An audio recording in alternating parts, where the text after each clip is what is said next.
So, 2 points, quick points on Parashat HaShavua. Parashat Tesaweh. 2 points. The first one, which is a small portion, talks about making the me'il, the coat, the overcoat that the Kohen, the high priest, wears. And it says, "Ve'asita et me'il ha'ephod kelil techelet." It has to be completely made out of blue dye. "Ve'haya pi rosho betocho."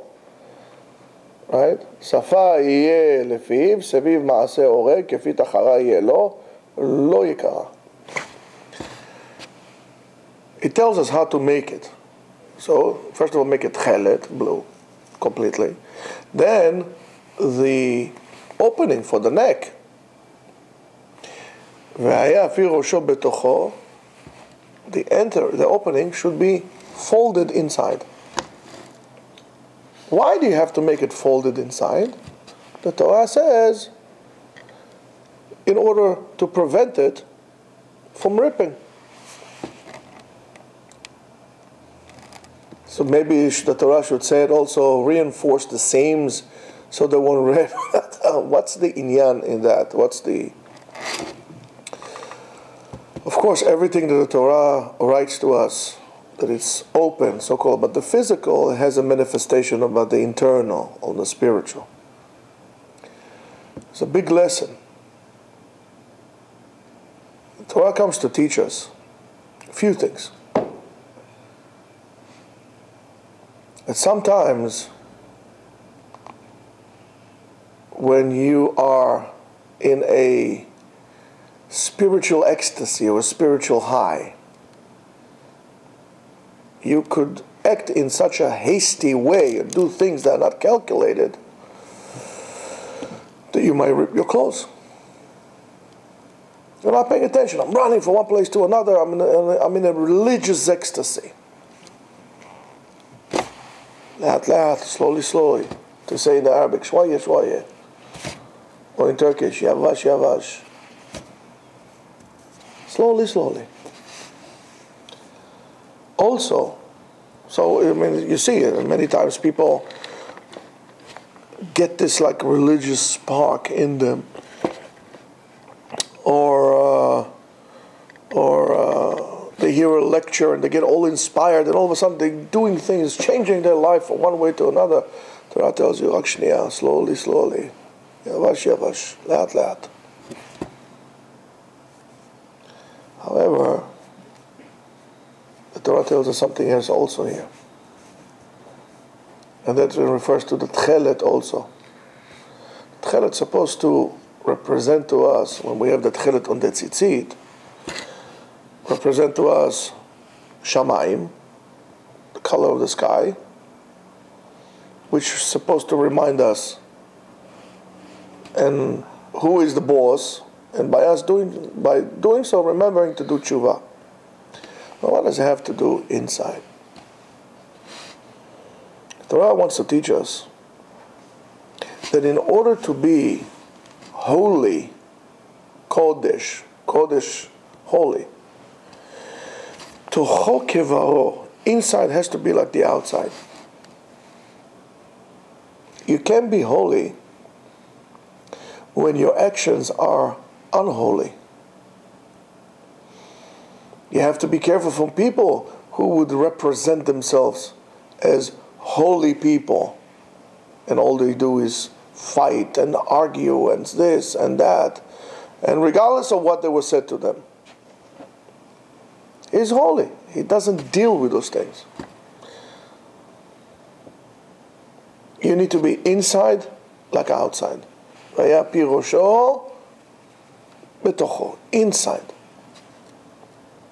The kedusha of a person is not how much he makes people scared out of hell. You burn in hell. There's demons will run after you. All kind of shtuyot like this. The kedusha of a person is determined not only by his words, but more so by his actions. You can be a holy person who is greedy, who is doing things for his own sake, for his own name. You can't ask to do from others what you don't expect from yourself and do from yourself. That's why it says, Rosho ketocho, your head, your peeve, right? It says, ועשית מילו, ויפי ראשו בתוכו שפה יהיה לפיו סביב. You also have to have שפה לפיו, you have to put a guard to your mouth. But more so, your mouth has to speak. והיה פי ראשו בתוכו. You have to speak what your heart is. One of the greatest compliments that a person can receive is when somebody says about him, this person is tocho kevaro. His inside is like the outside. In a way, you're better off with a person who tells you what he feels about you, and you know what he feels about you. I don't like you. Tells you the truth. Than a person who pretends to like you and internally hates you.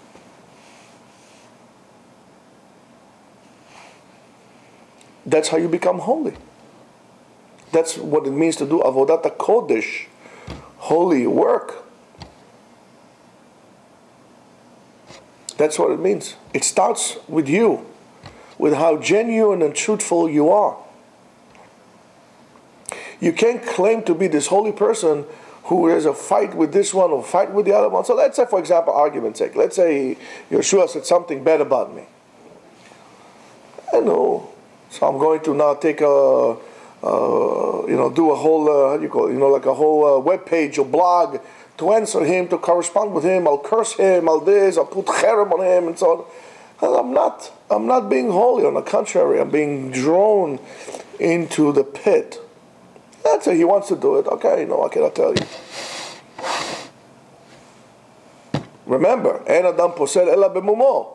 When you said something about someone, you reflect them from what you feel about yourself. Well, I'm sorry for him to feel like that. But I'm not getting into that. Which, of course, allows you to one day, if a person comes and says, listen, I'm sorry, you're leaving the door open for him. I'm not saying turn the other cheek.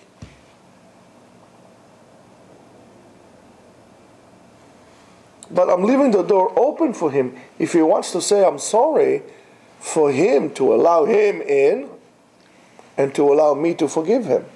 Because if I am attacking him back, what happens? Oops. If I am attacking him back, I'm going to get angry at him. He's going to get angry at me. He will never come and say sorry. I will never be able to forgive him. So therefore, we become enemies, and there is separation. Kedusha, in terms of a person, is a person who brings people together, not a person who makes enemies.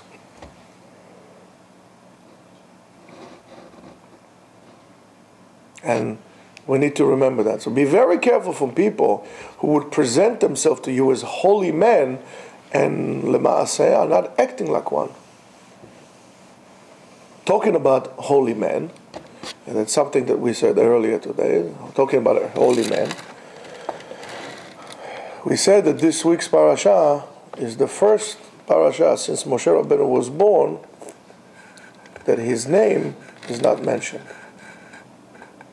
And this week was his Yortzeit. Moshe Rabbeinu died, or actually born and died on the same day.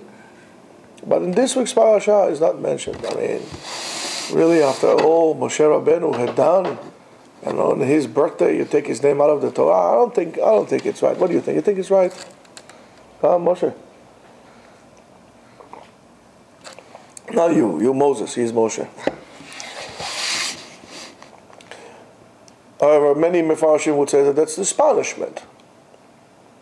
HaKadosh Baruch Hu took his name because in next week's parasha, he's going to say, take me out of your, erase my name from the book. So he took him out. However, that's the greatest consensus in terms of why Moshe's name was not mentioned. However, we explained that according to Chassidut, some of the Hasidic commentators say, no, it's not a bad thing. It's a good thing. Of course, it's like anything, depends how you choose to look at it. Things are the way they are. How you refer to look at them, that's already your choice. Things are the way they are. They're not good, they're not bad. Depends how you choose to look at them. You can find some, and in any good there's an element of bad, and in any bad there's an element of good. The ultimate cosmic yin-yang. The only thing that is completely good is HaKadosh Baruch Hu. Because the whole act of creation could not have been taking place if there was an element of bad in it. HaKadosh Baruch Hu. HaKadosh Baruch Hu is creation. He's everywhere, and it's all good. So what the Hasidim said? The Hasidim said that Moshe Rabbeinu reached such a level of closeness to HaKadosh Baruch Hu, such a level of closeness to holiness, by the fact that he considered himself, he says, V'anachnu ma, we're nothing. I'm not even a worm, like David HaMelech says. I'm not even dust, like Avraham Avinu said. He said, I am nothing. So HaKadosh Baruch Hu says, you know what? I'll give you a title now. Since you are nothing, you don't need any more names. I mean, because if you say, who are you? You're going to tell me, I am who I am. Is the name Moshe represents who you are, or Yeshua, or Sam, or David, and Michael, etc., etc., etc.? Is this who you are? No, it's a name that your parents gave you. But who are you? Who are you is determined by you, how you would choose to make yourself. How much have you worked on yourself? How much substance have you introduced to yourself, to your life? That's up to you. What experiences have you chosen to experience? How do you choose to make your life? When you say my life, what do you refer to? What is this picture of your life? Well, my son told me there is a documentary about this guy, Tom Ford. I guess it's a designer or something like this. He's a little mishkav, but nevertheless, he says things I've told you like a million times. In terms of the meaning of your life and what is important, how to reach your life. And most people don't live their lives. They don't call it, that's why they're afraid of dying. Death is more real than life itself. Death is a face of ultimate truth. When you are laying there in the box and now you know the truth about everything about life. And maybe it's the most real point of your life, is the point that you're dead. However, many times, right, David? Many times when you go to a funeral, you hear all the people that supposedly like you telling all the lies about you. They're ruining the moment. That's why many people didn't want to have their eulogies in their funeral. I don't want to hear it. I don't know what they're saying. That might be not true. I don't want in my funeral to say something that is not true about me. Let me enjoy this moment of truth. All the life that you live is only an illusion that you made to get together.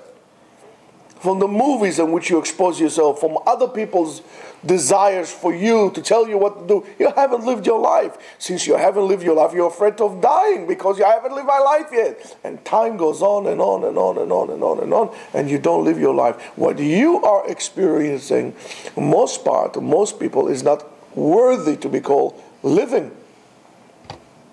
In a way, there's no difference between us and an amoeba to most of us when there's no meaning in our life. We don't live life to its fullest because of fears. Oh, I have to do this. I'm not saying, again, spend money, but go experience. Get out of your comfort zone. Go expose yourself, as I said to you. Make a road trip by Greyhound bus. Take a bus. And whatever your mother told you not to do, do. For example, besides, of course, don't talk to strangers. Good, go talk to strangers. Meet people. See how beautiful people are. Let people help you. You'll see the kindness of people. Where you thought all the time, and that's because we live in metropolis, like New York or something like this, when everybody is in his own, if you think about it, it's like really crazy how we live our life. You look at a building, it might look to you beautiful with marbles and this and that, but let me take an X-ray picture of this. Everybody has this little box that they live in, which represent their life. We live in boxes. Boxes upon boxes. We like Lego. Go to the wilderness. Experience the wilderness. Travel. Camp. Travel. You put yourself in these cubicles, you're not experiencing anything. Of course you're afraid of dying because you haven't lived yet. 80 years might have gone by, but you haven't experienced life, so you're afraid of dying. You say, wait a minute, I want a refund. I didn't live life yet. So what are you doing all this time? What you were doing is experiencing your fears and operating from your fears. That's why you need your titles. And you are not defining yourself by who you are, what you experience. You're defining yourself by your titles. The title defines you now. I'm a rabbi, doctor, professor. The famous actor, I'm a celebrity. For myself, I'm an absolute nothing. However, outside I'm a celebrity. I'm playing a role in a movie. There's nothing real about that. So here comes HaKadosh Baruch Hu, and says, Moshe Rabbeinu, you reach the highest level of a human. At that stage, you don't need a name. At that level that you have reached, Moshe does not exist. It's only Ata, you. Come as you are. You, Ata. Ata tetzaveh. You will command. You will command. It doesn't say, Vayomer Hashem Moshe le'emor, daber el bnei Israel, speak to bnei Israel. HaKadosh Baruch Hu said, you reach such a high level, you command them. You can do it. I'm giving you the reins. Now let's see how you come up. And Moshe tells them exactly how HaKadosh Baruch Hu had it so-called in mind. Ata tetzaveh. If you haven't seen always, you have like the apprentice, right? He's sitting there, and one day the boss tells him, or the commander tells him, okay, you tell him what to do. He's a new sergeant, right? Or they picked up a guy, they want to see who is going to be from the platoon of soldiers, who is going to be the next leader. He says, okay, you tell him what to do. You run the group, and so on and so forth, until they pick up the leader. Moshe Rabbeinu reached that level. Kadosh Baruch Hu says, Ata tetzaveh, you will tell him. The less titles, the more of a person. Hillel did not needed to be called Ya'amod Rabbi Hillel Hazaken, the Apatisha Chazak, the great sledgehammer, the soaring eagle, the one and only who won Oscars and Grammys. He won 7 Grammy Awards and so on and so on, right? So Hillel, what's your Hillel? What's your friend Shammai?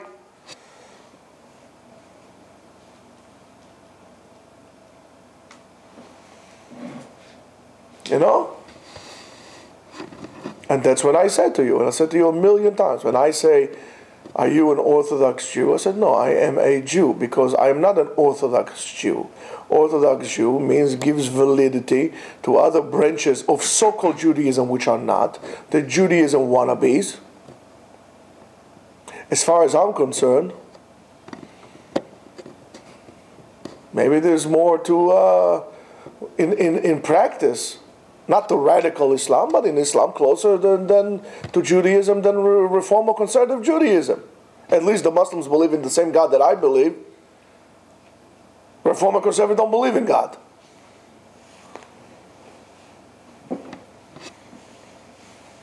Think about it. not an Orthodox Jew. I am a Jew. What defines me as a Jew is me fulfilling the Torah, the mitzvot. That's what a Jew is. The Torah, the mitzvot, the commandments were given to me, and that's what separates me from the Gentiles. I am a person, I'm a human being, just like the Gentile across the street. He is a person, I am a person. However, I was given the Torah, that makes me into a Jew. That does not make me superior, it just makes me different. I have a different job title. My job title is a Jew. Argument's sake, if you are a postman, right? Are you they say, oh, what's your job? I'm a quick postman. What does it mean, a quick? Is it a slow postman? By the way, shout out to David and Sarah from Norway. Thank you so much for your support. Unbelievable support. I hope all is well. And pregnancy is going as scheduled. So thanks. You know? So I'm a truck driver. You know, 18-wheelers, 4-wheelers, 16-wheelers. I mean, I'm a truck driver. I'm a pilot. I'm a Jew. What does a Jew do? I keep Torah mitzvot. Conservative Jew means there are other types of Judaism. There's not. There's only one Judaism. You are different. Listen, Christianity in its source at the beginning was, quote-unquote, a branch of Judaism. Messianic Jews. But look what happened. Once you divert from the truth, you're not. So I am a Jew. I'm not an Orthodox Jew. I'm not a Sephardic Jew. I am a Jew. Yo se judeo. I am a Jew. El Yahud. I'm a Jew. To the Goy, it doesn't make a difference. You think Goering or Hitler or Himmler or all the other, murderers cared if you're a Sephardic Jew from Saloniki or an Ashkenazi Jew from downtown Poland? They didn't care. You think the guy in France, in Paris, they came into the kosher supermarket. He went to the person, are you Jewish? Yes. Boom, we killed him. You think he cared if you, excuse me, I didn't put tefillin today. Oh, it's okay. So you didn't put tefillin, get a pass. No, you're a Jew, you're dead. That's it. You are who you are. You don't need titles. And if you reach a certain level, you don't need a name. So ultimately, there's a different way to look at it. That the reason why Moshe Rabbeinu name as Moshe was not mentioned in this book, in this parasha, is simply because he reached such a high level that he can stand by himself as he is in front of God. That's something that we should strive for, because one day we all going to stand in front of God, and we will have to explain to him the level that we are at the moment of the truth, at the moment of our death. So there's a lot of work to do, and there's a lot of fun to have. And this week is Parashat Zachor. We're reading also Parashat Zachor. And we have to remember what Amalek had done to us, because we have doubts, and therefore our job is to remove the doubts from our hearts, to open our hearts, to be able to stand Lifnei Hashem, Shiviti et Hashem leneged enai tamid. I contemplated on Hashem's name in front of me all the time. Operate as you're standing in front of Hashem. Operate like you are the Kohen Gadol at the Holy of Holies serving Hashem. We are the Kohanim. Don't get into religious ecstasies. Be truthful, and then you'll find out a lot about yourself. Shabbat Shalom. Shabbat Shalom.